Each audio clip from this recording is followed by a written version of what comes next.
Shalom, everyone. I'm Brother Doug. As always, my mom's with me, Sister Sharon, and we have Brother Yahusha, Sister Marissa, and we are the Wakened by Yahuwah Assembly and Yahuwah Almighty Yahushua Messiah. Today, we are going to be we're going to be continuing in our Second Kings reading. My mom will be starting us off. Okay, chapter 18 is entitled Hezekiah, King of Yehuda. In the third year of Hoshea, son of Elah, king of Yashrael, Hezekiah, son of Ahaz, king of Yehuda, began to reign. He was 25 years old when he became king, and he reigned in Jerusalem 29 years. His mother's name was Abiah, daughter of Zechariah.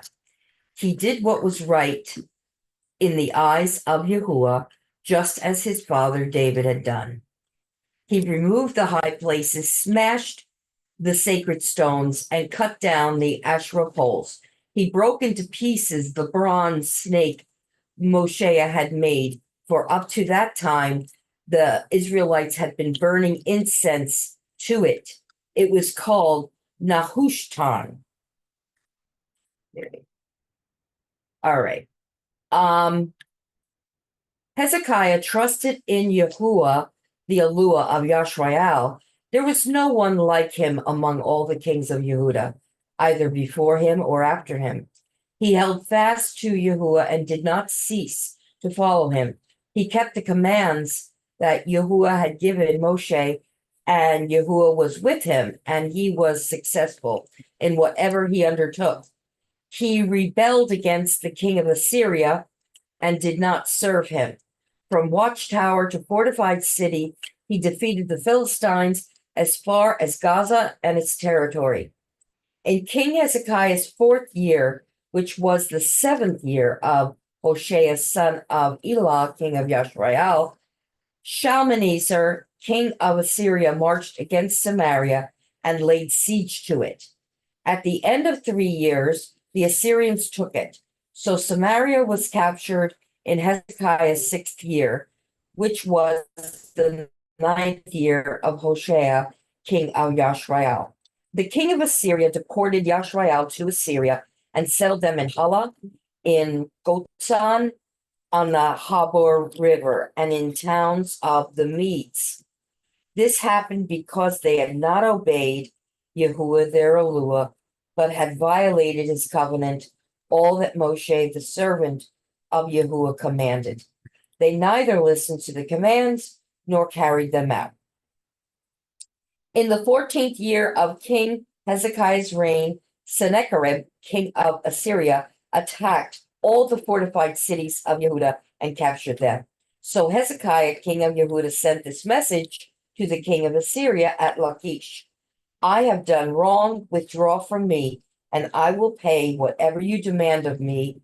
The king of Assyria from Hezekiah, king of Yehuda, 300 talents of silver and 30 talents of gold.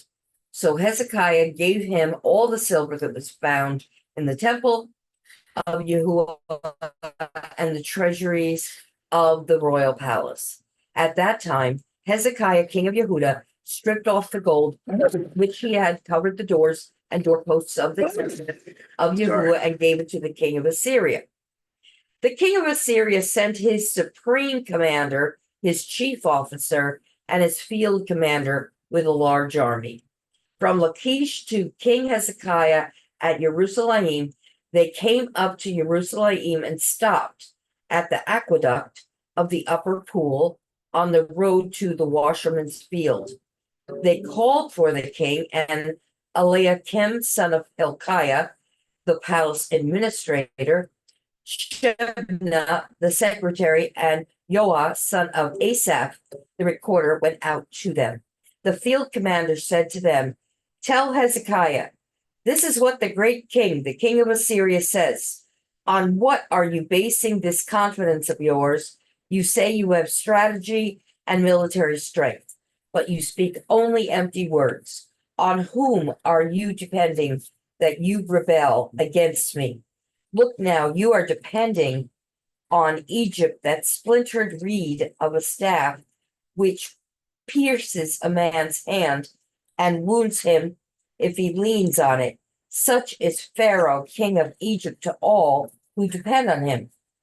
And if you say to me, we are depending on Yahuwah our Eluah, isn't he the one whose high places and altars Hezekiah removed, saying to Yehuda and Jerusalem, you must worship before this altar in Jerusalem? Come now, make a bargain with my master, the king of Assyria. I will give you 2,000 horses if you can put riders on them. How can you repulse one officer of the least of my master's officials, even though you are depending on Egypt for chariots and horsemen? Furthermore, have I come to attack and destroy this place without word from Yahuwah? Yahuwah himself told me to march against this country and destroy it. Then Eliakim, son of Hilkiah, and Shebna and Joah said to the field commander, please speak to your servants in Aramaic, since we understand it. Don't speak to us in Hebrew in the hearing of the people on the wall. Excuse me 1 second.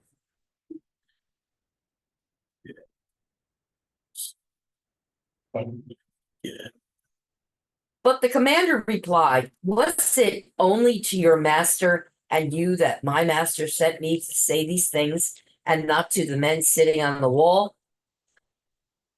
Who, like you, will have to eat their own filth and drink their own urine? Then the commander stood and called out in Hebrew, hear the word of the great king, the king of Assyria. This is what the king says. Do not let Hezekiah deceive you. He cannot deliver you from my hand.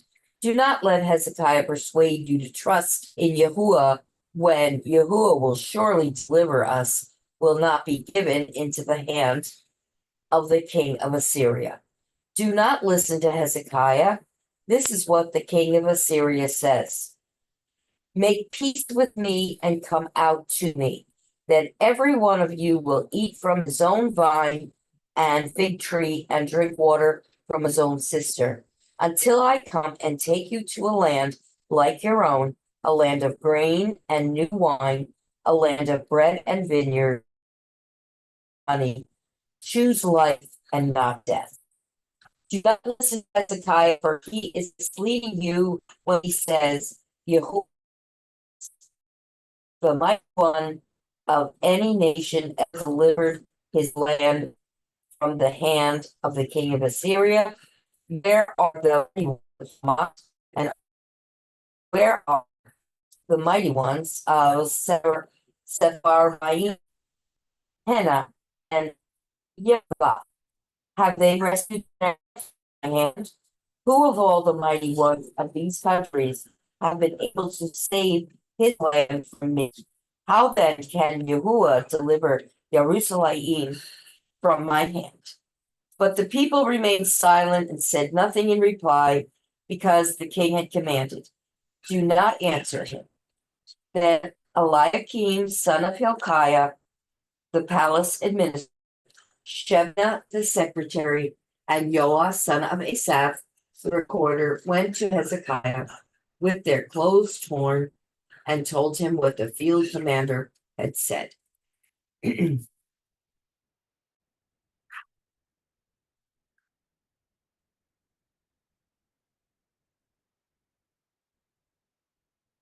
All right. I think Brother Yahusha, I see you got your hand up. Go ahead. It's interesting with this that this Assyrian figure is telling them to forsake their mighty one and come and serve him instead. Is there and is there any other kings that attack throughout the scriptures that tell them to forsake Yahuwah and that Yahuwah can't deliver them and come and serve him instead? Not parallel to the Hello? story where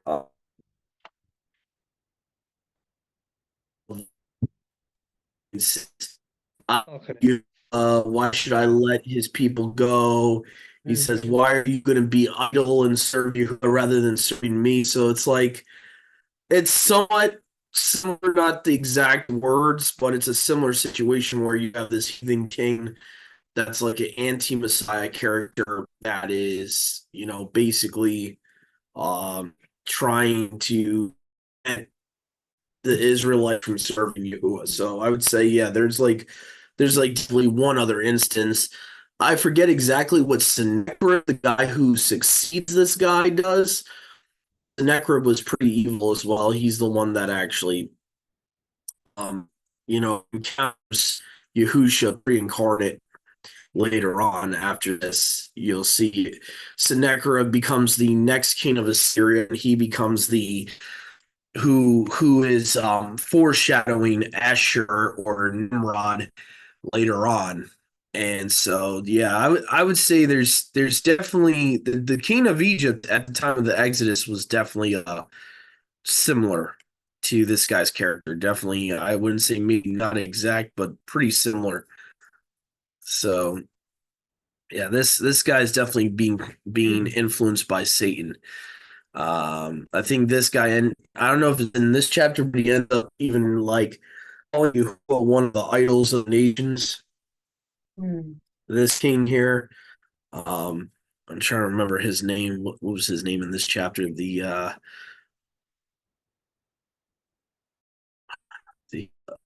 called Shalmaneser. Mm. So Shalmaneser in other accounts, you'll see him saying, "Why are you trusting in Yahuwah? Isn't Yahuwah idols nations?" Let me see if I can find more about this guy Shalmaneser. He's pretty evil. He's because he's trying to compare Yahuwah to the gods of the other nations Mm. that he took over, destroyed their idols. Yahuwah used him to destroy their idols and all that. And he doesn't understand that, but he's looking at it as he's done everything in his own power, that he's accomplished everything by himself. So he's all Shalmaneser III was king of the Neo Assyrian, or sometimes called the Assyrian Babylonian Empire. From the death of his father, Ashur. Interesting. His dad's name was Asher. Interesting. At least the prefix. Ashur Nasirpal, or Nasirpal the second, in 859 BC to his own death in 804 BC, Shalmaneser the third. So there's a whole article about this guy, about what he's about here. I didn't even click on something here. I don't know what that's doing. Let me see if they're.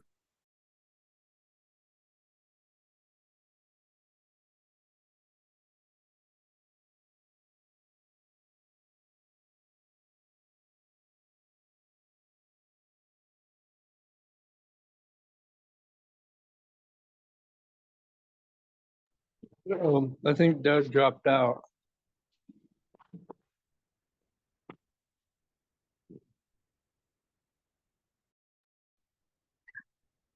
Oh, he did? Yeah, probably. Yeah, his internet or Wi-Fi is really weak. Yeah.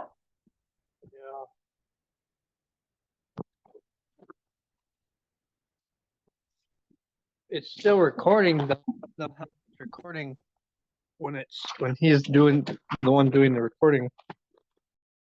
I apologize, guys. We lost connection with the hotspot temporarily. Apologize for that. So what I was saying before was, um, basically with this Shalmaneser guy, I think he's like pretty much. Let me see if I can remember about, but I could have swore he. Let's see here. Look on my phone here because it acts very slow. It's very weird too because it doesn't act like that on the phone, so it's really weird why it's hotspot so slow. Mm. Okay, so Shalmaneser.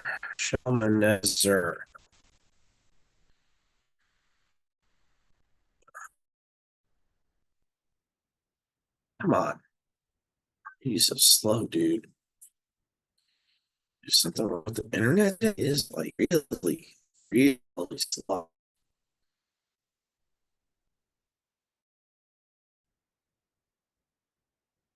This is weird. This is really.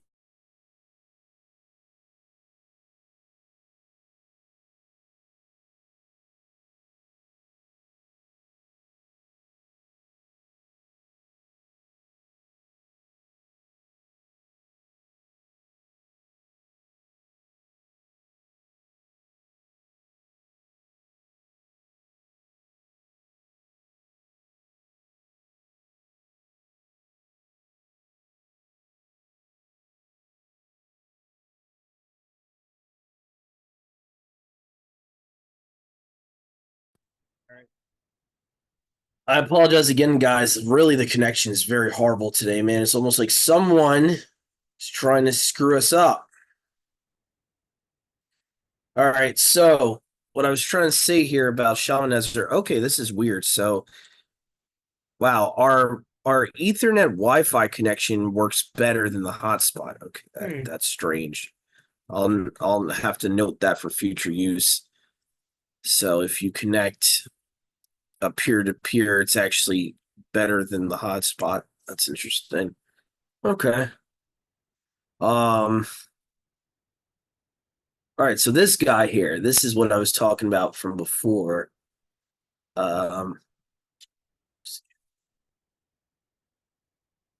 see, what is it connected to then? If it's that's strange. Huh. Okay. Yeah. Yeah. So anyway, trying to see more about this here. So trying to see if they have anything about how he acted in other books of scripture. I'm hungry. Yeah. Okay. So let's see. He built a palace in Kalhu. Interesting. So Kalhu, Kala is now called, even to this day, it's still called Nimrud to this day. Kala. So that's interesting. So this guy, it seems like he probably thought himself to be a successor to Nimrod. The black obelisk is a significant artifact from his reign. It is a black limestone from Nimrud, ancient Kalhu in northern Iraq. It is most complete Assyrian obelisk yet discovered. So this is interesting. What I'm trying to find is where he talks about. Let me see if I can find the verse I'm thinking of, guys. Because this will kind of show the kind of character this guy is. Isn't like all the other idols of the nations I destroyed. So this is.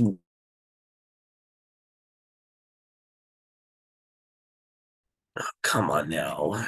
Stop being slow, internet. You're freaking killing me here. Come on.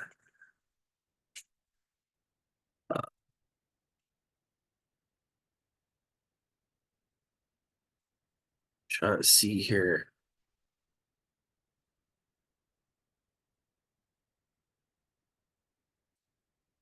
For some reason, I'm having a hard time finding this. It might be in the book of Isaiah, I'm thinking. There's a parallel account of this. Shalmaneser accuses of being an idol. Here we go. Okay. So we actually read through that other account already, it seems like.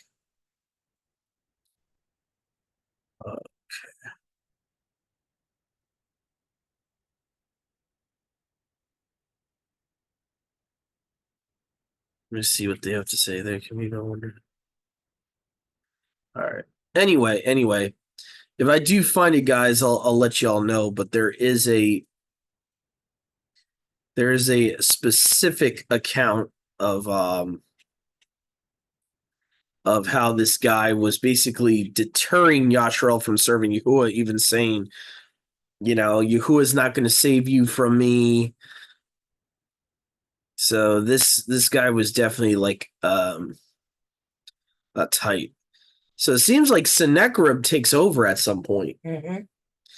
in the chapter, right? In verse 17, you Yeah. already have him reigning. So Mhm.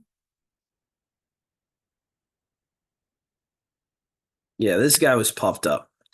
The great king, the king of Assyria, says, "Oh, what are you basing this confidence of yours?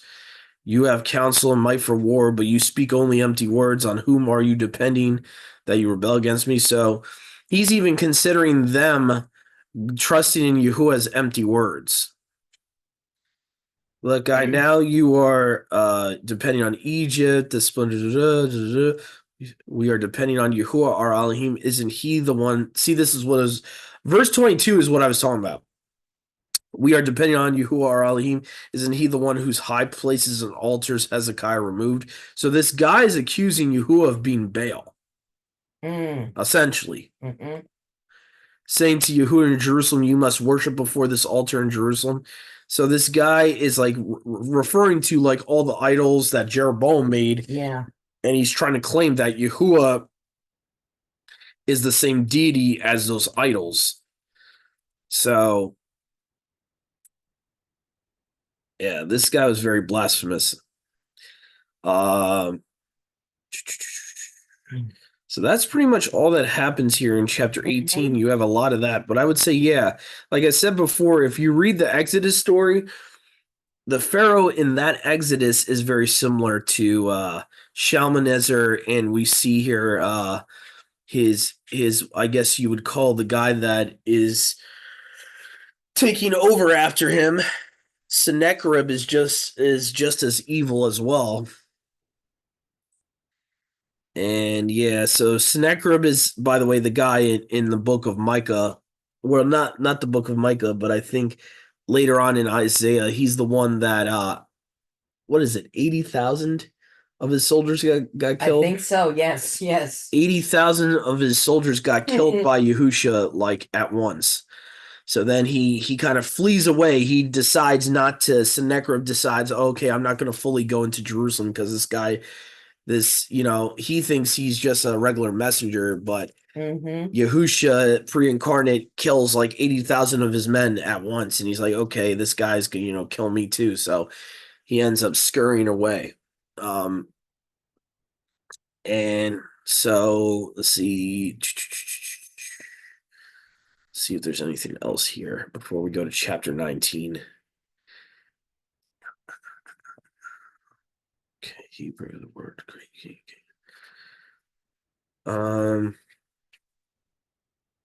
So yeah, that's pretty much what this chapter's about. It's all about this guy trying to deter them from serving Yahuwah.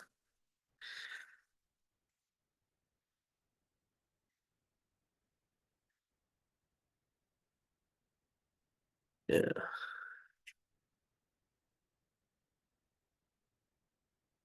So we have Ua, who is the son of Asaph. The recorder went to Hezekiah.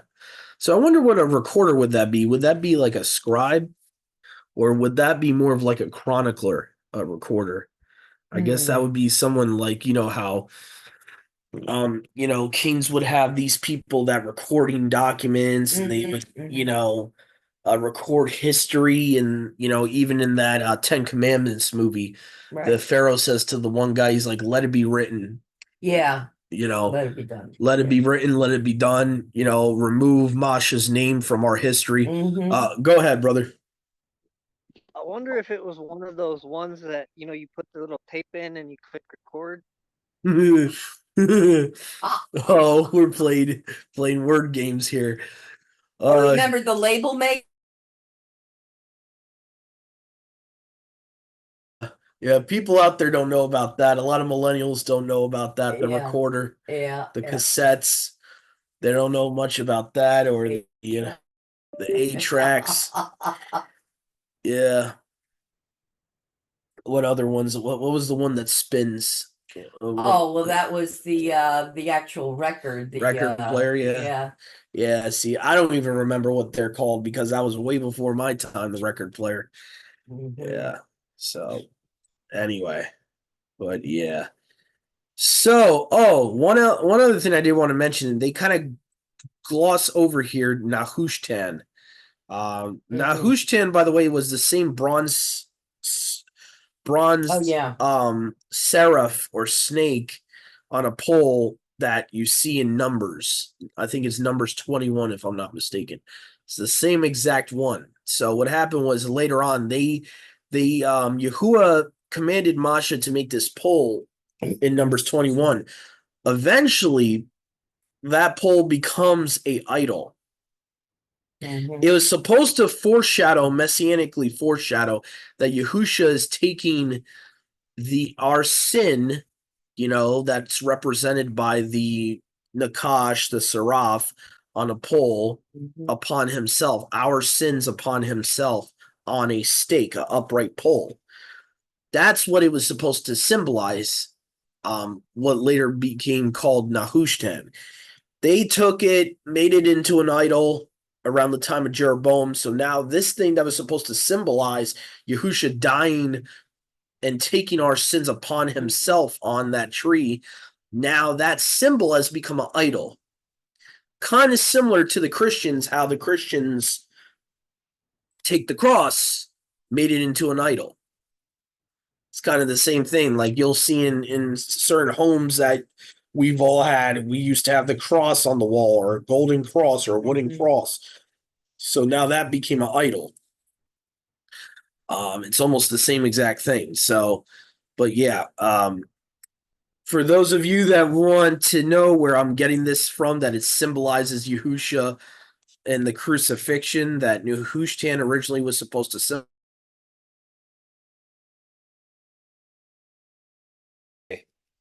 The Son of Man must Oh yes.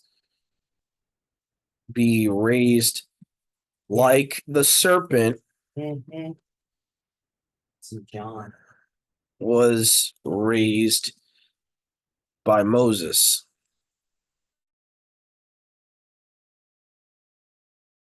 Connection starts speeding up a little bit, man. Good gosh. Holy moly. All right.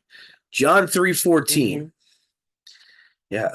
It's so weird how the connection's like that today. I don't understand that. Anyway. So it says here, just as Masha lifted up the snake in the wilderness, so the Son of Man must be lifted up. So what you guys got to understand, in ancient times, sin itself, I'm not saying Yahusha is sin. What I'm saying is he's taking our sin upon himself on the tree. So you got to understand, in ancient times, a seraphim, because a lot of the fallen angels were seraphim, a seraph or a serpent represented sin. Why? Because who was partly responsible of bringing sin into the world? Satan. Okay, Satan's allegorized as a serpent in scripture. So even the ancient cultures understood that when they worshiped the serpents, when you see all these pagans, worshiping the idols of snakes, it wasn't like they were worshiping a snake. It was what the snake represents. So that's the whole purpose of a seraph, or a serpent on a golden pole. The whole point is what it represents. And that's why Yahuwah said, when you look at it, you're going to be healed. When you look at your sin on the pole, you will be made whole. So, from the bites of the seraphim. So that was the whole point of that. And there's a lot of messianic language if you really think about it. Genesis 3:15 says that the seed of the woman would be bit in the heel, right? So you could even take that in a spiritual sense, what happened to them in the wilderness, that was kind of a partial fulfillment by the seed of the seraphim that was used to bite the children of Israel, that's kind of like a foreshadowing there. And that kind of hints to what this is a whole nother topic for a whole nother day that we've already done a study on. But that's why I believe that the devil was not a cherub, but was a seraph. So that's just another hint to what the devil really was.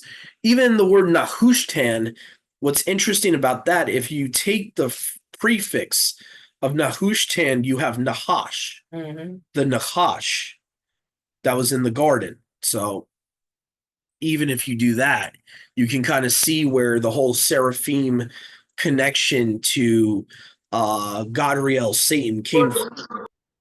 So you have the Nehushtan, root word for Nehushtan would be Nakash.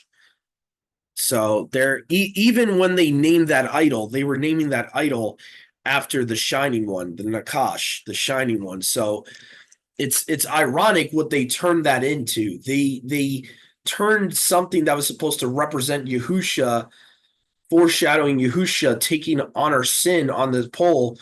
They now turn that into, you know what, in many cultures they call the caduceus and all that. So they turned something that was supposed to be whole by Yahusha taking our sins on the stake. They turned that now into, basically, the whole staff of Hermes and all that. And they were making their own, Abri Hebrew version of that with the idolatry of it. They were, they called it the Nehushtan. So anyway, that's what the Nehushtan was. It was the bronze serpent that they turned into an idol. Anyway, just to simplify it there. So that was John 3:14. That shows that Yahusha himself was connecting what he had to do on the stake to the bronze serpent on a pole. So just for those asking me where I'm getting that connection from. So anyway, all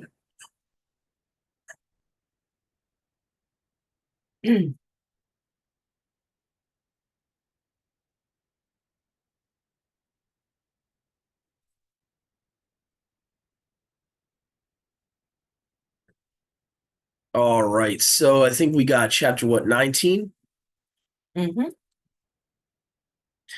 All right, let's see here. I think we should have a new reader here.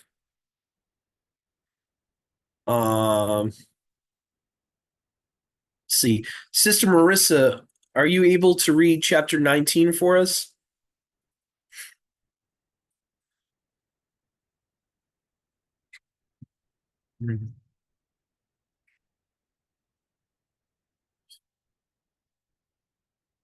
Okay. If not, I can do it. I just might need to call upon you, Mom, halfway through. Sure, no problem. I might need to take an intermission break. So Yeah. okay. Here we go. Stupid gnats. When King Hezekiah heard this, chapter 19, Jerusalem's deliverance foretold. When King Hezekiah heard this, he tore his clothes. And actually, hold on, guys. I apologize. I really would rather prefer to use the Septuagint here. So let me just fix that real quick. Yeah. Just in case there is some differences. Okay. There we go. Back to the shared screen.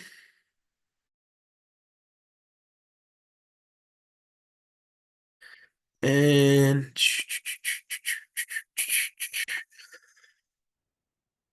okay, so we're gonna go 2 Kings 19. Came to pass, King Hezekiah heard it. He tore his clothes and put on sackcloth and went to the house of Yahuwah, Eliakim the steward, and he sent Eliakim the steward, Sumnas the scribe, and the elders of the priests clothed with sackcloth to Isaiah the prophet, the son of Amos, and they said to him, "Thus says Hezekiah, no, this is a day of tribulation, rebuke, and provocation, for the children of Yashrael come to the travail pains." Now that's kind of interesting. Does yours say that? Come to the point of birth. Interesting. Interesting. That's a little different. But the mother has no strength. Peradventure, Yahuwah your Elohim will hear all the words of Rapsakes. I guess that's another king of Assyria. I've never heard of him before. Rapsakes. What does yours name the king of Assyria? All right, let me see here. Verse All 4. right. It just says of the field commander whom his master, the king of Assyria, has sent to ridicule the Huh. living Elohim. Yeah, it doesn't even Huh. say a particular person. I'm gonna have to behind. look that up after Shabbat. I want to look up who this guy is. Rapsakes. Rapsakes. I want to look up who this guy was. Rapsakes.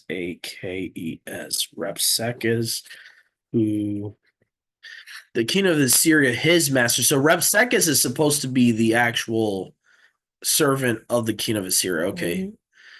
Who is sent to reproach the living Elohim, to revile him with words which Yahuwah your Elohim has heard, and you shall offer your prayer for the remnant that is found. So the servants of King Hezekiah came to Isaiah. So this is interesting to note.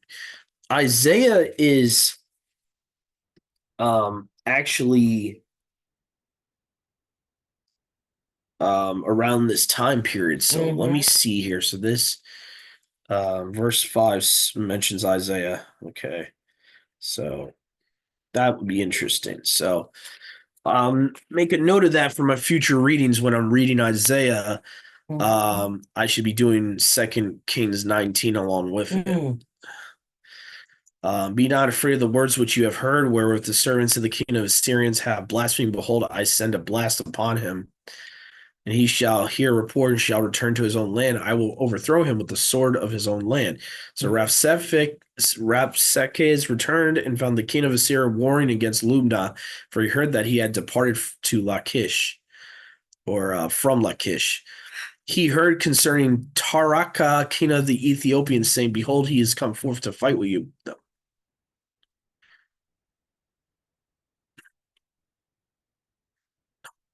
He returned and sent messengers. No.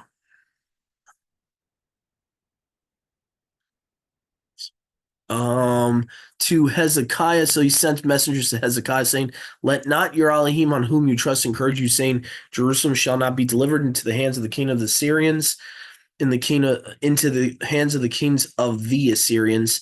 Behold, you have heard all that the kings of the Assyrians have done in all the lands to waste them utterly, and you shall be delivered.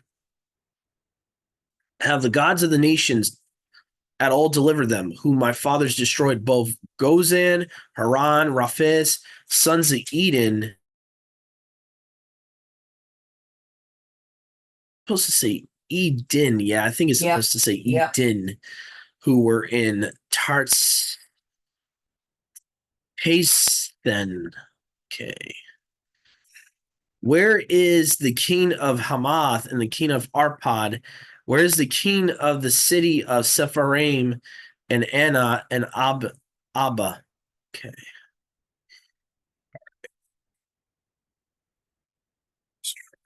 Here. I want to make sure, since we had to go off of the hotspot anyway, that it's not on anymore. Okay, good. All right, just checking. And Hezekiah took in the letter from the hand of the messengers and read it. He went to the house of Yahuwah, and Hezekiah spread it before Yahuwah. He said, O Yahuwah, Eluah of Yasharal, that dwell over the cherubim, you are the only Eluah in all the kingdoms of the earth. You have made heaven and earth. Incline your ear, O Yahuwah, and hear, open, Yahuwah, your eyes, and see and hear the words of Sennacherib. I'm assuming that's supposed to say Sennacherib, right? Yes. Yeah, the Greek is messing it up there. Okay. Which he has sent to reproach the living Eluah. For truly, Yahuwah, the kings of Assyria have wasted the nations, have casted their gods into fire, because they are no gods, but the works of men's hands, wood and stone, and they have destroyed them. Okay. All right, I got to take a little intermission. Can you From from 19? 19 on? Yeah. Okay. Now, O Yahuwah, our Eluah, deliver us from his hand, so that all kingdoms on earth may know that you alone are Yahuwah, our Eluah. A message to Hezekiah. This is what Yahuwah, the Eluah of Yashrael, says. I have heard your prayer concerning Sennacherib, king of Assyria. This is the word that Yahuwah had spoken against him. The virgin daughter of Zion deprises you and mocks you. The daughter of Jerusalem tosses her head as you flee. Who is it you have insulted and blasphemed? Against whom have you raised your voice and lifted your eyes in pride? Against the set apart one of Yashrael? By your messengers, you have heaped insults on Yahuwah and have said, with my many chariots, I have ascended the heights of the mountains, the utmost heights of Lebanon. I have cut down its tallest cedars, the choicest of its pines. I have reached its remotest parts, the finest of its forest. I have dug wells in foreign lands and drunk the water there. With the soles of my feet, I have dried up all the streams of Egypt. Have you not heard? Long ago, I ordained it. In the days of old, I planned it.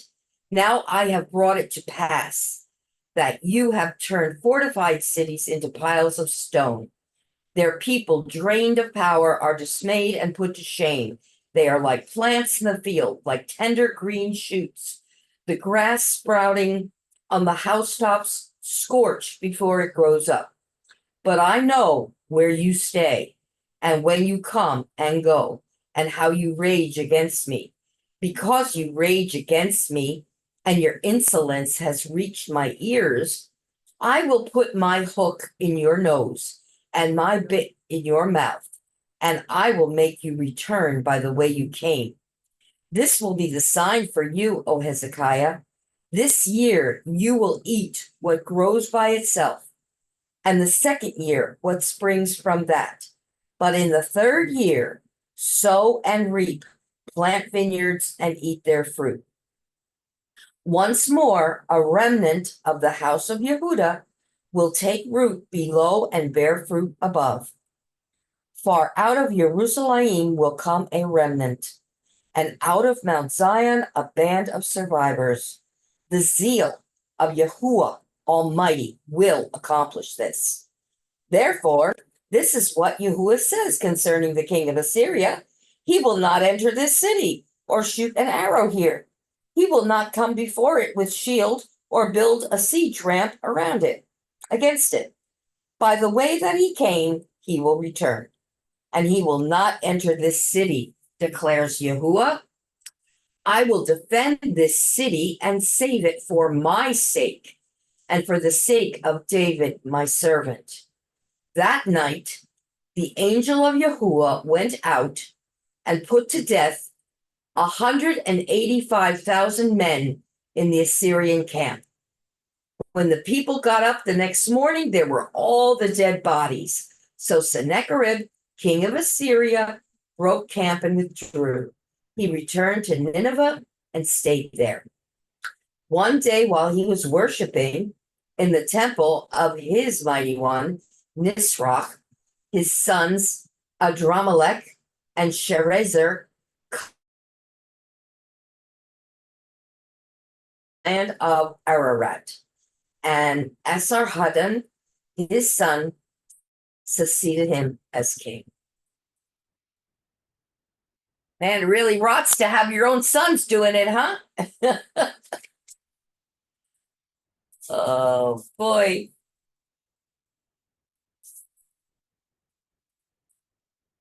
So single-handedly, 185,000. Wow. Wow. It really goes to show, like, how you raised your children if they kill you. I'm trying to use, clean language here. It really rots to have your own kids do the deed. Yeah. We see that quite often in the That's scripture. true. That's true. Yep. Yeah, I that guess the lust to sit on that throne is something. This is a little off the subject that we're on, but it's actually to do with the same subject, though. I was going through all the stuff about Solomon and Joab and all that, and I did a little research, and I had a feeling that some of these people were related. And it turns out Joab was actually David's nephew. His sister, I forget the sister's name, but the sister had 3 sons. And Joab was one of the sons, as was I can't remember the other one that worked for Solomon and David in the army. But basically, yeah, the 2 sons, Solomon had to take down his own relatives. Joab would have been his uncle. So it's like, we do see that kind of thing quite a bit, quite a bit. So it's just interesting, I think. Very interesting.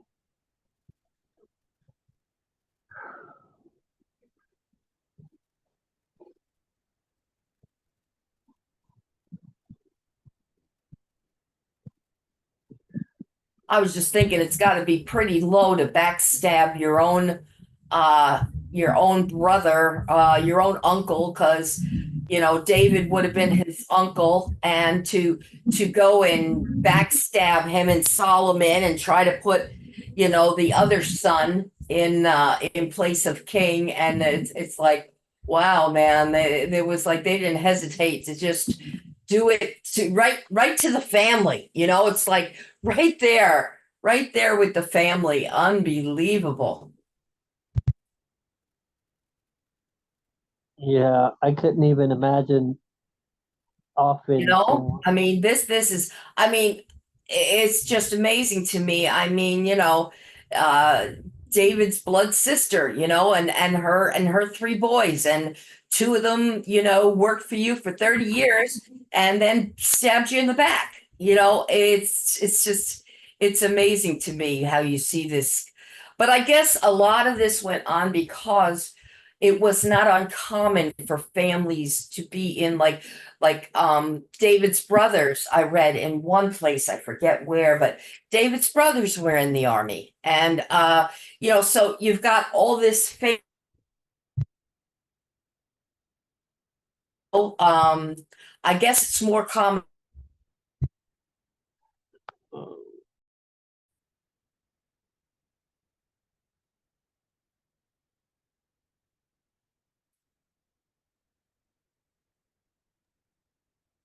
Y'all are cutting in and out. Oh, okay. He should be back in a couple minutes. Can you hear me? I can hear you now. Oh, good. That's good. Okay. Oh.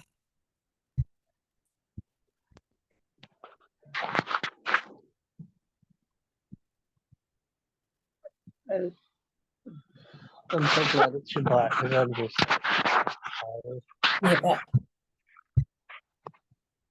See if there was anything else. Yeah, this is one of those moments when you really see, for anybody that thinks that Yahusha is, always, on the donkey and with the honey dripping out of the side of his mouth. And no, actually, he showed up with a sword and single-handedly laid down 100. This is when you really start to see the oneness and his character, that his father's wrath is the same as his wrath. He's like the one that puts things into action. And here he is, man, showing up with the sword. And just it makes you realize, boy, you better really understand that, they are one and the same, and whatever the Father's wrath is, that's his wrath. And it's important. I think passages like this really brought me into focus concerning what he really is about, and who he really is. That's so important. It's interesting that with Sennacherib representing, being a foreshadowing of the anti-Mashiach. Oh yeah, yeah. Have in verse 35, you have Malach Yahuwah or Yahusha being sent forth to do the 185. I just caught that. I know y'all read it, and I know you mentioned the 185,000 being wiped out, but I didn't realize it was Yahusha doing it. Yeah, it's because the tradition is that it was a regular angel, because a lot of people don't understand when it's Malach Yahuwah who that is. Like the Christian tradition is that it's just a regular angel doing that. They don't understand that Yahusha is also called Malach Yahuwah in the Tanakh. That's not a regular Malachim or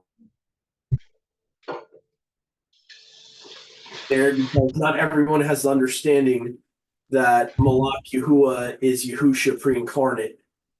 So a lot of people don't realize that. That's right. But so where you see Malach Yahuwah went to Abraham with Isaac's sacrifice, that's Yahusha talking to Abraham. You have Hagar, where it says Malach Yahuwah went to Hagar, that's Yahusha. And for those wondering, they might be saying, well, Doug, that's kind of your opinion. It's not proven. But if you look at the Targums, even the Targums themselves, which are pre-Christian, they clearly show that that's who's actually Malach Yahuwah. Almost universally, some of them will say, instead of Malach Yahuwah, will say the word of Yahuwah went to Hagar. The word of Yahuwah went to Abraham. So they understood who Malach Yahuwah was.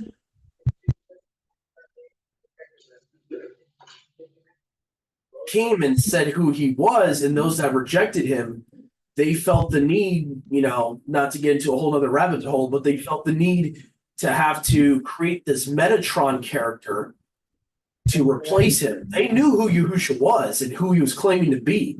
They just didn't want to receive it. They knew what he was claiming to be. Stephen talks about it in Acts 7 and all that. So it's very clear that in their culture, they knew that this wasn't a regular messenger a lot of these times, that this was the promised Messiah, the word that would later become, the word made flesh. And they understood this in their own culture, but they couldn't receive Yahusha, this lowly carpenter, as Malach Yahuwah in the flesh. So what they had becomes lesser, he becomes a lesser Yahuwah rather than equal to Yahuwah, equal to the Father. They had to change him to, not just give the weird name Metatron in the Kabbalah. They had to also say that it was Enoch who became a regular angel and all that. So they had to tweak some things, because when they realized Yahusha came as the other half of the us and who he was claiming to be, they understood that, okay, now we're going to have to change who Malach Yahuwah is. Now we're going to have to make him into a regular messenger. So a lot of people don't realize the idea that Malach Yahuwah was just a regular messenger. It really comes from Judaism. It's not something the original Abri people would believe. So, a lot of us don't realize that's Yahusha a lot of the time. That's Yahusha who killed Herod. That's, a lot of that goes over our heads because we've been taught to look at it from the English. Well, it's just an angel. So not even looking at it from the Hebrew or the Greek and seeing that the word of is not there. It's talking about, a messenger version of the Father, not just a messenger of the Father, a version of the Father that we could handle. And that's what it is. So it's Yahuwah himself in a taking the form of a messenger, but he's not really a messenger. So that's where the confusion comes. And, somewhere at some point, the Jewish interpretation that, well, it's just an ancient agency that started getting creeped into Christianity as well, because you had Christian Zionism, and eventually people just started looking at scriptures like that. Oh, it's just an angel doing that. It's just, just to see how powerful a regular angel is. They're not even looking at it as, well, it actually says Malach Yahuwah did this. So they're not even realizing that it's Yahusha pre-incarnate, like they like to use the term pre-incarnate, or before he took on flesh, doing this stuff. So, and how prophetic that is, because in Micah 7, it says that, the Messiah would deliver them from Ashur, from this guy named Ashur, or the Assyrian, which, in Micah it talks about, that, Ashur in the land of Nimrod and all that. So there's like a prophetic, I believe there's even a prophetic foreshadowing there with the 185,000 that Yahusha kills. It's like supposed to foreshadow him and the beast finally facing off, and all that. But we kind of lose that when we like interpret it as it's just a regular messenger doing that. And so, yeah, it's something, honestly, that Yahuwah started giving me that understanding, like very early on into Torah, when I started really looking at the difference when it's just a regular messenger, how the person acts, and when it's Yahuwah in the form of a messenger, it's a little different. Like, for example, Judges, I think it's Judges chapter 2. You have this person known as Malach Yahuwah, who is claiming to be Yahuwah, saying he made the covenant with Israel. He did this, he did that. He is the one that brought them out of Egypt, all that. A regular Malach cannot claim that. So there's definitely instances where you can clearly see there's a distinction. But yeah, for those out there that might be saying I'm reaching with this, I would encourage you to look into the Targums.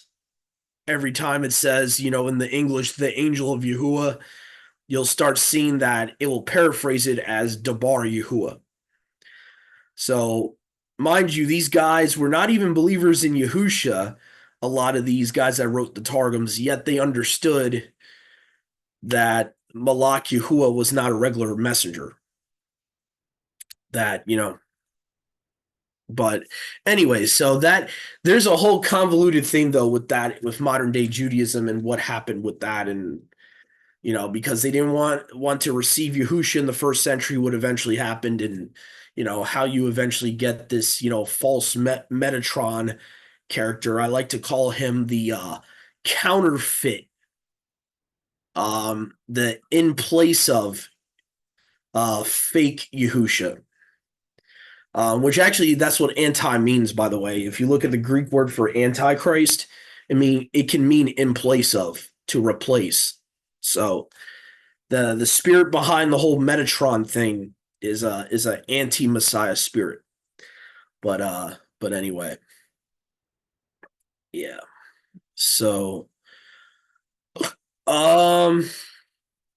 what's interesting here too is you have Yahusha mentioned here as well. It says, Isaiah, son of Amos, sent, verse 20, Hezekiah, saying, thus says Yahuwah, Eluah of armies. So I truly believe this is talking about Yahusha, where you see in your Bibles, it will say Yahuwah of hosts. That's Yahusha. Because Yahusha is the commander he commands all the messengers. All the messengers follow him. Hence why he can't be a regular messenger, because all of them are below him.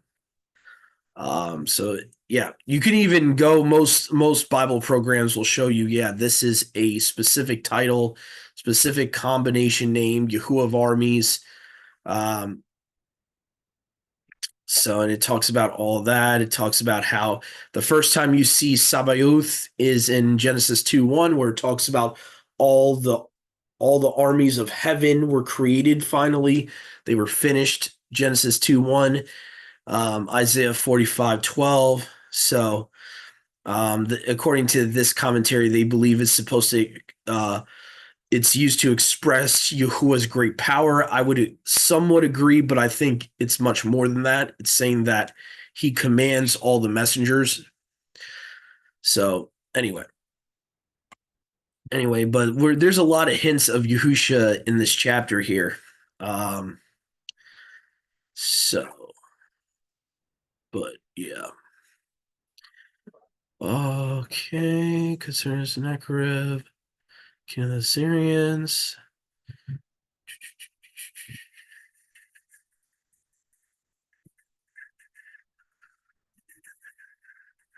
Now, what's interesting here, it says in verse 31, from Jerusalem shall go forth a remnant, he that escapes. Now, this is definitely referencing Joel chapter 2. No.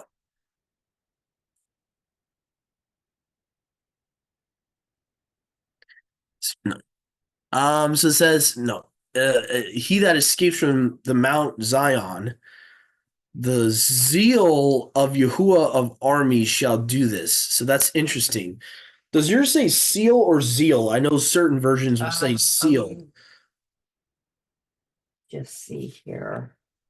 I know it depends on the version because some of them. Yeah, zeal. Oh, The- yours does the say zeal. of Okay. Yahuwah Almighty will accomplish this. Fun.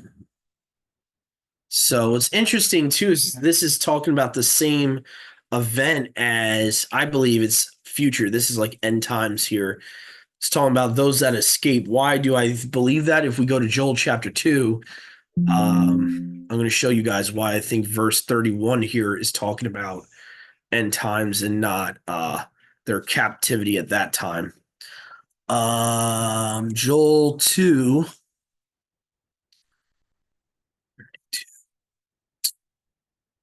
And it shall come to pass, whoever shall call upon the name of Yahuwah shall be saved, for Mount they that have glad tidings preach to them. Okay, now where is the one that talks about there will be escape?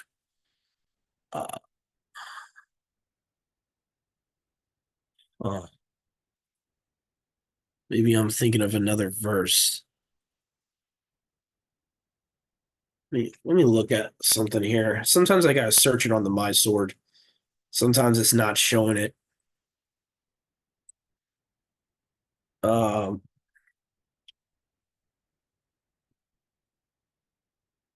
Joel 2, not Joel 2.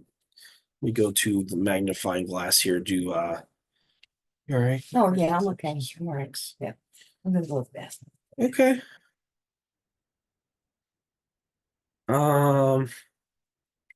Where would this start at? I'm gonna say, let's say Isaiah all the way down to Malachi.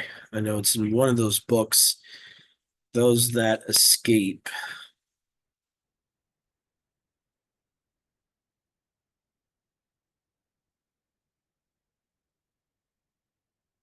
Yep, Isaiah 66:19. And I will leave a sign upon them, and I will send for them that have escaped of them to the nations, to Tarshish, Pud, Lud, Meshech, Tubal, and to Greece, and to the isles afar off, to those who have not heard my name. Declare my esteem among the Gentiles. That's interesting. It says those that have not heard my name. That to me is proving that what Yahuwah is doing right now is prophecy, with everybody learning about Yahuwah's name. This is prophecy. This was meant to happen. Oh, my bad, bro. I didn't see that you put it is sons of Edom. Okay, so yeah, I always get confused with the Greek because Eden and Edom in the Greek is like so similar. Well, I was actually wrong. I figured it was Edom, but I went and looked because, like, I was like, Eden doesn't make sense. Sons of Eden, what's it talking about? But yeah, it does say Eden, but I'm confused as to you would think the Eden would have been those living in Eden, but I don't know. Maybe there's another place called Eden. Yeah, yeah. That Eden itself was a lot bigger than the garden, so I don't know how far it could stretch out. It could have been talking about Eden in general, like those that of the land of Eden, rather than the Garden of Eden. Yeah, I would have to look into that more, like how far the Eden, not just the garden, but the whole Eretz of Eden stretched out to. So yeah, I'm not too sure.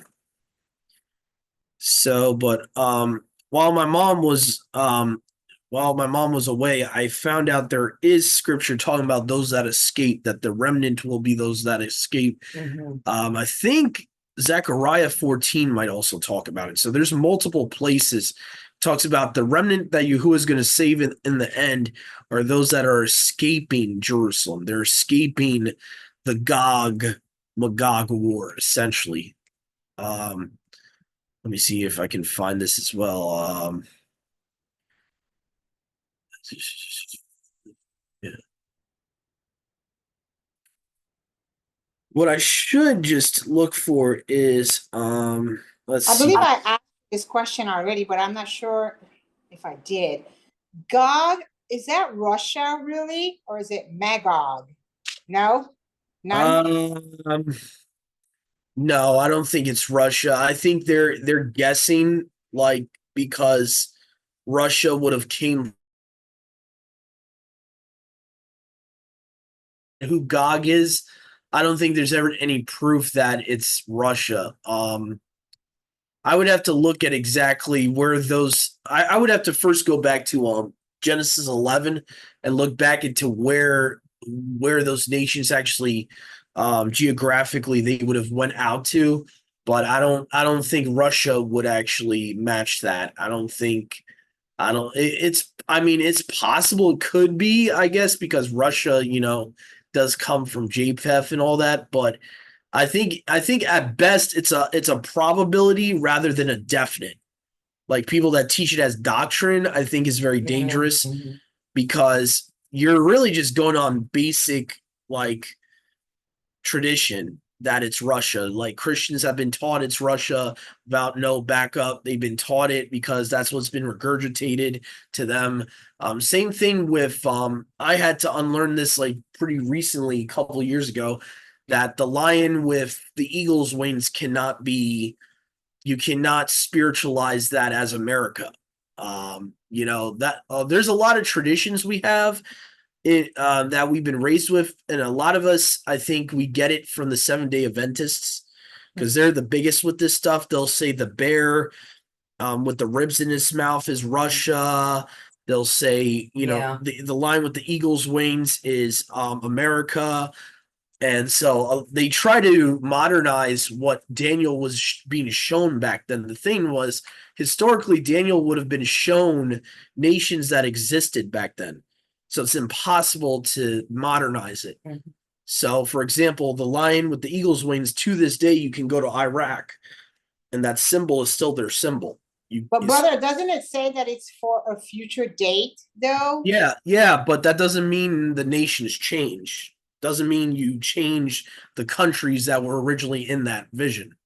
So, like, what I'm trying to say is physical Babylon is still symbolized by the lion and the eagle's wings, and so on and so forth. Those original four nations are still symbolized by those things, and Rome is still the last beast kingdom, just like it was in the time of Nero. So it's not like you can't, basically the laws of prophecy are you can't put your own interpretation on what Yahuwah already gave Daniel the four kingdoms that were going to be at the end. So he already gave him Babylon, he already gave him Greece, he already gave him Persia, he already gave him Rome. That was already back then. So what Christianity has done is try to replace those with modern countries. But just Wait. like with Enoch, right, where it says that it is for a future to come. It's not. Yeah. I'm not. Well, it doesn't really say what future though. I mean, Yeah. it could be, Yeah, right? but what I'm trying to say though is a remote generation doesn't mean that you change the interpretation of it because it's a remote generation. You still have to go by what Yahuwah gives Daniel as those nations. Like where Christianity has erred is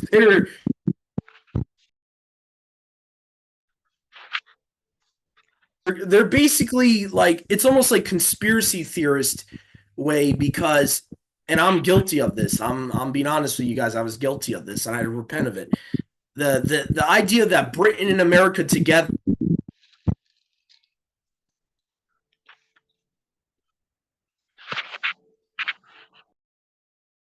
You broke up again, huh? yeah, because first of all, it's very clear it was Babylon. The first kingdom was very clear it was Babylon because Babylon's always had that logo. You can go to Iraq today, still has that logo. The bear with the ribs in his mouth. I forget if that's Persia. I think it's still Persia to this day. They still use that logo for their nation. And so on and so forth. It's always been that. So what happens is the Seventh-day Adventist camps, they tried to modernize it. Now, whether it was based on Ellen G. White, I don't know. I can't really say. But they decided to modernize it and replace the original nations that Yahuwah gave Daniel. And it's clear that those are the nations because if you read the whole book of Daniel, Yahuwah goes into the kings, not just the kingdoms, but the kings. And he goes through the one guy that defeats Darius, who was the king of Persia. Right after the king of Persia dies, right? Darius dies. You have Alexander the Great. Who is he? The king of Greece.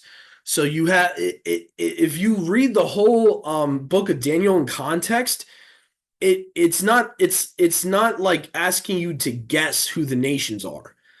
It's telling you who the nations are, if you get what I'm trying to say. So what we've done is because we don't read, we're not taught in the church to read in context. We're not taught in the church to look at history and to look at who exactly Daniel was being given at that time. And we presume because it's future, like you said, that means it has to be new nations and everything.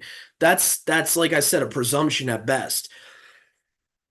And it doesn't change the nations just because it's a future end time prophecy. For example, in Jeremiah, right? It says that Babylon physically will be destroyed. Does that mean now it's Mystery Babylon because it's talking about end times? No, it's talking about a physical Babylon being destroyed. It's talking about Iraq being destroyed. That still has to happen. So we can't, this is why Peter says you cannot have your own interpretation of prophecy. It has to be what prophecy literally says. It can't be your own view of it. You can't have your own view on prophecy. And that's what Cephas said in his letters. And he said it for a reason because he knew by, the Ruach's, discernment, by Yahuwah's discernment, that this would happen. You would have 50,000 views of prophecy. So it's kind of like he's prophetically warning us saying, listen, can't have your own view. It says what it says. It said so. Somehow these four nations were going to be the same four nations, the same four beasts in the end times. Meaning, you're still going to have Rome, you're still going to have Babylon, you're still going to have Greece. You're still going to have Persia. Persia's still alive today as a nation. What were they called in recent times, Mom? Before they went back to Persia? Well, Persia's Iran, right? Iran, that's Yeah. what I'm thinking. Yeah, so Iran, I think, was called Persia for a very long time. They It only was the 1900s before they Yeah. changed it to Iran. Yeah, so you still have that beast today. You still have it today, very active. So this is all I'm trying to say is that we got to be careful not to try to spiritualize these beasts as new beasts, because the prophecy in Nebuchadnezzar's dream doesn't indicate that these are new kingdoms that rise up, in the 22nd century or whatever. They're not going to be new kingdoms. It's always meant to be understood that there's four kingdoms, that there's going to be one left over. of the four. The fourth is the one that's the last kingdom that needs to be destroyed in the end times, and that's Rome. So Rome is Rome, and some people want to say it's like a mixed Roman Empire. I'm not going to get into all that with the different interpretations of that, with the whole mixing with the clay, and they want to say that that means that it's going to be partially Roman, partially something else. I disagree with that. I don't think that's what it's saying. I think that part of it is talking about something else. It's talking about the people of that kingdom are going to be mixed with something that is not the seed of mankind. That's what that's talking about. It's not saying that it's partially Roman, partially Greece or whatever. I know some people view it that way, that, our preterists still try to say that, that Napoleon did what he did and that was the head wound and this and that. And, they'll try to say that, the Roman Empire has to include, all this other stuff. It has to either be a Greco-Roman Empire or whatever. I don't personally buy that. But anyway, the point is that Rome was that fourth beast that was never destroyed. It never got destroyed. And it's still the superpower of the world today. Whether people realize it or not, the Vatican owns everything. The Vatican has created other nations. Britain sprout out from Rome. We sprout out from Rome, maybe not directly, but in a roundabout way. Rome was definitely responsible, along with the Sanhedrin, was responsible for the creation of America, because you had the Freemasons that were, working alongside, and the Freemasons, think of America. You can go into George Washington's own quotes.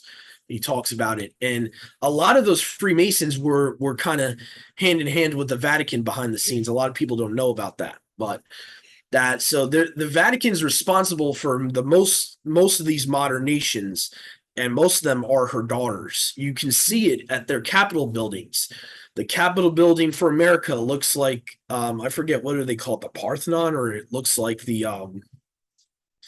I would have to show you a picture, but almost like every government Capitol building of Rome's daughters look like Rome.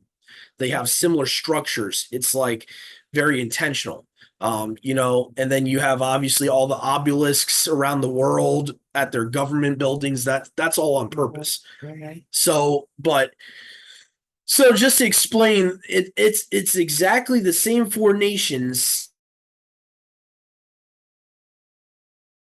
in the end times, and the only difference is, obviously there's going to be a one world government and all that, but at the end of the day, the last fourth beast was Rome, and they knew this. A lot of the Hebrews knew this in the first century. They knew this. That's why you'll see a lot of the extra biblical, even the extra biblical books out there will claim that Rome is the last beast and all that. So it was very well understood by the Hebrews in the first and second century that the end time beast kingdom was going to be Rome. That's why everyone thought it was Nero at John's time. That's why a lot of people in John's time got confused. They thought Nero was the beast because they knew Rome was supposed to be that last kingdom. So, they thought in Paul's day that, that's why Paul thought the end times was already happening, Yeah. and all of that. So, but anyway, just to explain that, like the whole idea of Russia being Magog or Gog it's very traditional, but there's no scripture that would link it specifically that it's Russia. Like you would have to go through geography and prove it through geography and history, which I don't have proof for either one. That's why I'm not saying that's impossible that it's Russia, but I'm saying that I haven't had any proof that it's Russia or any. Actually, more likely, they actually more likely descend from Gomer. That specific area, Ukraine and Russia, would have been where. I think that's like very close to like the Turkic area where the Ashkenazis. If I'm not mistaken, Ashkenaz would be close to the Ukrainian Russian area. Mhm. Yeah, I could be wrong on that. yeah, that would make more sense that they're Gomer. I could see that being possible. Gog and Magog also, though, not to confuse people, are also people too, as well as nations. So you also had Gog and Magog somehow their involvement with Great Britain. I don't understand it fully, but Great Britain likes to honor them in their Lord Mayor parade every year, where they have these Nephilim statues of Gog and Magog. So they were people as well, just to explain. Right. And then you had, they would go out into the lands, and the land would be named after the person. So there's also Gog and Magog, the lands, Gog and Magog, the persons. Now, the persons seem to be Nephilim giants of that lineage of Japheth. So somehow Britain works into that. I don't know how. I don't know whether they went into Britain, or some of Britain might be from Gomer or Magog or whatever. I don't know how that works, but I just know that they honor them in the Lord Mayor parade every year. So I don't know what that entails as far as how Britain would tie into this. Let me see if I can find it really quick. So let me see here. Lord Mayor parade. Trying to see if I can find Gog and Magog statue. So,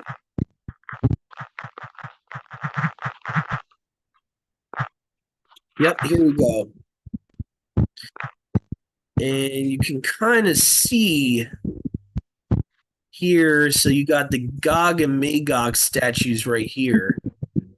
You see how tall they make them. The common people are like half their size, so they make them very tall. Now, to me, it's very strange for a country that supposedly claims to believe, they say they claim to, be founded on the Bible or whatever, yet they got some weird Nephilim statues. I find that honestly a little strange.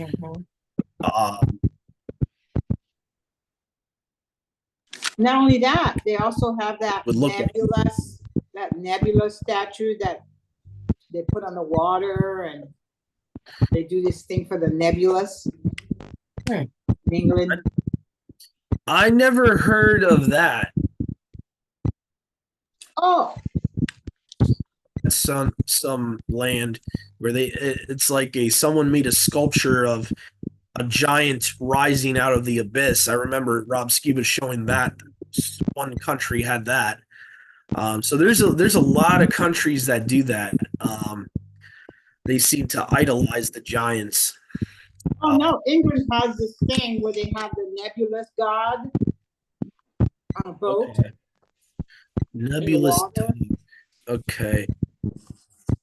I know about the Anubis stuff. I did not know there's a nebulous dog statue. I didn't No, know the that. Anubis. I'm sorry, I meant to say Anubis. Yeah. Yeah, that was happening during COVID and all that. Yeah. With the Anubis stuff, logo on the vans of people that were taking the COVID tests. Yeah. Yeah, but this is what the Lord Mayor parade would have. They would have these Gog and Magog statues. One is Gog, one's Magog. So these are the two people that they're depicting as Gog and Magog. And so Ezekiel 38 is talking about the individuals of Gog, not just the lands. Yahuwah is pronouncing judgment on Gog and Magog. He's saying, I'm bringing you against my people to punish my people, but then I'm coming to defend them. So it's like Yahuwah is allowing us to go through tribulation at that time in this Gog Magog invasion of Israel. That's what's happening. That's actually what's happening towards the second coming. But what people don't realize is why Yahushua is coming to make wars, because there's now these nations that are, basically making war with his people, and he's rescuing us. That's one of the reasons. He's got the armies of heaven with him when he returns. So That's one of the things you can see in Zechariah 14, Ezekiel 38 to 39. It's all about, Yahuwah uses Gog and Magog to punish us, but they either they take advantage, then they start trying to wipe out Yahuwah's people, and that's when Yahuwah rescues us. You can see that in Ezekiel 38.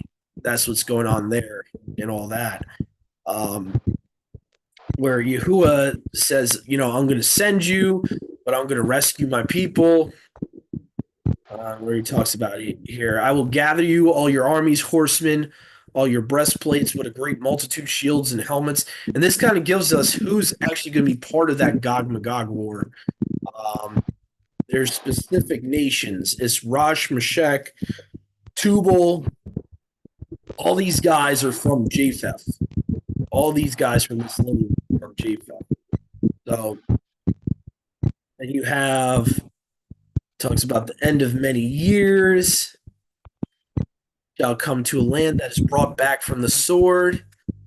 Thus says Yahuwah Lua, it shall come to pass in that day that thoughts shall come into your heart, and you shall devise evil devices, and you shall say, I will go up to the rejected land. I will come upon them that are at ease and tranquility and dwelling in peace, and all inhabiting a land in which there is no wall, no bars, nor have they doors. Plunder. So then it talks about all that. And then eventually we have Yahuwah saying that he's going to rescue us here. So it says, it shall come to pass in that day when Gog shall come against the land of Israel, says Yahuwah Lua, that my wrath and my jealousy shall arise. I have spoken in the fire of my anger. Verily in that day there shall be a great shaking in the land of Israel. And the fish of the sea shall quake at the presence of Yahuwah. So this is all talking about the same event as Zechariah 14, where splits the splits, what is it, the Mountain of Olives and all Yes. that. So yeah, I will summon against it even fear, says Yahuwah. Sword, every man shall be against his brother, and I will judge him with pestilence and blood and sweeping rain, hailstones. I will rain upon him fire and brimstone. So this is talking about Yahuwah judging the wicked and judging Gog and Magog and all them, and upon all that are with him, and upon many nations with him. And I will be magnified and set apart and esteemed. I will be known, in the presence of many nations. They shall know that I am Yahuwah. So that's what's happening there in Ezekiel 38 and all that. But yeah. So a lot of the nations, like we know that, let's see here. Tubal, I wouldn't know who they are. Meshech, I wouldn't know who they are. There's a couple of them that I would really have to look into who they are today. But I'm pretty sure they're one of the European nations because they're from Japheth. So then you have Persians that are involved, so that would be, Iran. Ethiopians, Hamites, Libyans. Who are the Libyans again? Well, they're in Africa. They're in northern Africa. Who is Libya Right next to in Egypt. the see here? Yeah, this is something that I never really looked into too much. The Libyans, who they originally were.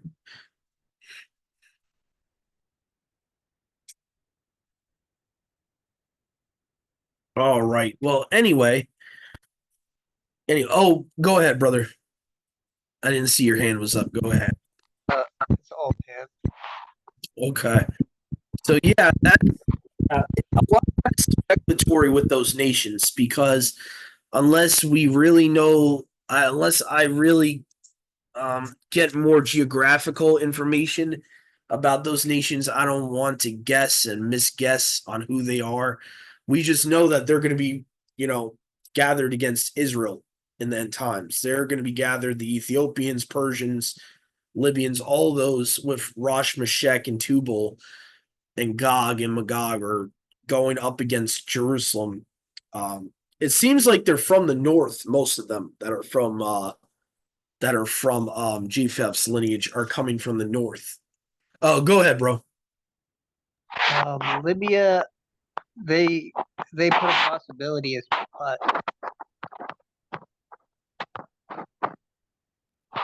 Oh, what was that? I didn't get Yeah, I it the did. first time. they put a possibility on Bible Gateway. They put it a possibility that Libya is Put from Genesis 10:6. That makes sense. I've seen Put or Put in I've seen them in other prophecies related to this, so that would actually make sense. Hmm. Yeah. That yeah. What's interesting is I think they're one of the Muslim nations, if I'm not mistaken. Yeah. Libya is Islamic. Mm-hmm. They got the star with the crescent moon, Mm-hmm. red, black, and green. I find that ironic. That's a whole nother story for a whole nother day. But if you look at the horsemen of the apocalypse, you got white, red, green, and black. Mm-hmm. And a lot of people they always say, well, what do you mean by green? It says a pale horse. If you look at the Greek of that word pale, Mm-hmm. it means a palish green. So it actually is green. So technically, you have the Islamic colors on those four horses. Maybe not the exact green, maybe not the exact shade of green, but it's still green. So to me, that's kind of ironic that Libya has those colors. Kind of fun for whatever that means. I just find that interesting.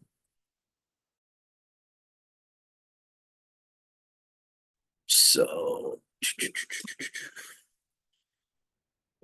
all right here. Do we have any volunteers for chapter 20?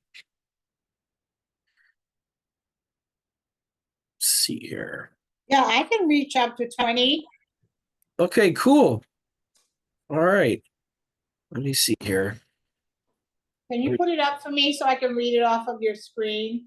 Okay, sure. Just let me know your preference, whatever translation you want to read. It doesn't matter. Okay. All right. I'll use something you're familiar with here. Let me see here. Okay. Right. Here you go. Okay. In those days, Hezekiah was sick unto death, and Yeshayahu the prophet, son of Amoz, went to him and said to him, Thus says Yahuwah, set your house in order, for you are going to die and not live. And he turned his face toward the wall and prayed to Yahuwah, saying, I pray to you, O Yahuwah, remember how I have walked before you in truth and with a perfect heart, and have done what was good in your eyes. And Hezekiah wept bitterly. And it came to be before Yeshayahu had gone out into the middle court, that the word of Yahuwah came to him, saying, Return and say to Hezekiah, the leader of my people, Thus says Yahuwah, the Elohim of Dawid, your father, I have heard your prayer, I have seen your tears. See, I am going to heal you on the third day. Go up to the house of Yahuwah. And I shall add to your days 15 years, and deliver you and this city from the hand of the sovereign of Ashur, and shall defend this city for my own sake, and for the sake of Dawid my servant. And Yeshayahu said, Take a cake of figs. And they took and laid it on the boil. And they took and laid it on the boil, and he recovered. And Hezekiah said to Yeshayahu, What is the sign that Yahuwah does heal me, and that I shall go up to the house of Yahuwah the third day? And Yeshayahu said, This is a sign for you from Yahuwah, that Yahuwah does the word which he has spoken. Shall the shadow go forward 10 degrees or go backward 10 degrees? And Hezekiah said, It will be easy for the shadow to go down 10 degrees. No, but let the shadow go backwards 10 degrees. And Yeshayahu the prophet cried out to Yahuwah, and he brought the shadow 10 degrees backward, by which it had gone down on the sundial of Ahaz. And at that time, Berodach, Baladan, son of Baladan, sovereign of Babel, sent letters and a present to Hezekiah, for he heard that Hezekiah had been sick. And Hezekiah listened to them and showed them all his treasure house, the silver and the gold and the spices and the precious ointment, and all his armory and all that was found among his treasures. There was not an object in his house or in all his rule that Hezekiah did not show them. And Yeshayahu the prophet came to sovereign Hezekiah and said to him, "What did these men say, and from where did they come to you?" And Hezekiah said, "They came from a distant land, from Babel." And he said, "What have they seen in your house?" And Hezekiah answered, "They saw all that is in my house. There is not an object among my treasures that I did not show them." And Hezekiah said to Yeshayahu said to Hezekiah, "Hear the word of Yahuwah. See, the days are coming when all this is in your house, and what your fathers have treasured up until this day shall be brought to Babel. No object is to be left," said Yahuwah. "And they are going to take away some of your sons who are to be born to you, whom you bring forth, and they shall be eunuchs in the palace of the sovereign of Babel." And Hezekiah said to Yeshayahu, "The word of Yahuwah which you have spoken is good." And he said, "It is not so. If peace and truth are to be in my days." And the rest of the acts of Hezekiah and all his might, and how he made a pool and a channel and brought water into the city, are they not written in the book of the annals of the sovereigns of Yehuda? So Hezekiah slept with his fathers, and Manasseh his son reigned in his place. Okay, now I don't understand, what does that mean? The 10 degrees backward by which he had gone down on the sundial of Ahaz. And is this talking about Nimrod regarding No. Babel? No, it's talking about a sundial. The Hebrews, when they would like keep track of their days, because obviously no technology back then. A Mhm. sundial, sis, is like those, like you'll see a lot of people sometimes in the Oh, no, zinc. I know what a sundial is. They still Yeah. use those, but I'm just wondering, why does it say about, I don't know what the 10 degrees backward means. Oh, it's a And- sign. It's a basically Yahuwah is trying to show Hezekiah a sign that he found favor among him. Still. And what So, does it mean, the sundial of Ahaz? Why does it have to be Ahaz? Ahaz was a king, right? Yeah, he was a king. Yeah. He was a wicked king, right? Yeah, so the sundial, I guess, belonged to him or something. Maybe that's why it says that the sundial of Ahaz. It probably belonged to him. But it And talks about the sovereign of Babel. Isn't that Nimrod? well, yeah, the sovereign of Babel part though doesn't have anything to do with the sundial. The sovereign of Babel is basically in contact with Hezekiah at this point. It would have not been Nimrod at this point. This is a regular human king of Babylon that's going to see his possessions. He wanted to see all his possessions, and Hezekiah, I guess, he acted not in Yahuwah's will about this, because it seems like Yahuwah gets mad with him after this happens. He lets the king of Babylon see everything he has in his room and everything. Yeah, he's just Yeah. boasting about his stuff. He's like, "Oh, look at what I have." Yeah, and I Right? guess Yahuwah didn't like it, Wasn't too or smart. Yahuwah felt like he should have seeked him on that before allowing the guy to come over there. Mhm. So that's the king of Babylon part, but the sundial thing was more or less about Yahuwah like providing a sign to him that he was with him. He was saying, I'll miraculously have the sundial move a certain amount of degrees forward, and he's like, no, if you really want to give me a sign, pull it backwards a certain amount. Something about like an impossibility under normal laws of nature. So I think that's why he asked Yahuwah to do that. to prove that Yahuwah was with him. So Yahuwah sometimes would do that. He would give people a sign to show that they found favor. Like for example, with Gideon, right? Yeah. There was a story with Gideon Fleece. where with the fleece, where Yahuwah, you know, caused what was it, like he soaked it in water and Yahuwah dried it up Yeah. like miraculously, like all at once. So Yahuwah would do that to show people that, you know, see, I am with you and all that. Mhm. So it was like giving them a sign. And I guess it got ridiculous with Israel to the point where they always seeked a sign. Yeah. Later on, Yahusha rebukes them and says, you know, Mhm. you guys always need a sign to you know, for you to believe that, you know, the Father's with me and I'm in the Father. Mhm. Why do you need a sign all the time? So surprisingly here, Hezekiah was actually reluctant when Yahuwah was offering to give him a sign. He was like, you know, he was kind of reluctant versus how the Pharisees would always, you know, sinfully say to Yahusha, show us a sign.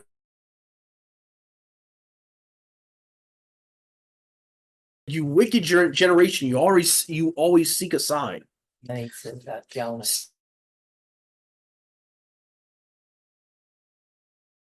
Here to what Yahusha dealt with Israel, and how Hezekiah was humble. He wasn't trying to ask for a sign, but Yahuwah gave it to him anyway. Like in verse 9, that's what it's saying here. You know, this is the sign for you from Yahuwah, that Yahuwah does the word which he has spoken. Shall the shadow go forth 10 degrees or backward 10 degrees? So that's all it's about. It's like a shadow on the sundial. So Yahuwah's miraculously doing it without, you know, the sun.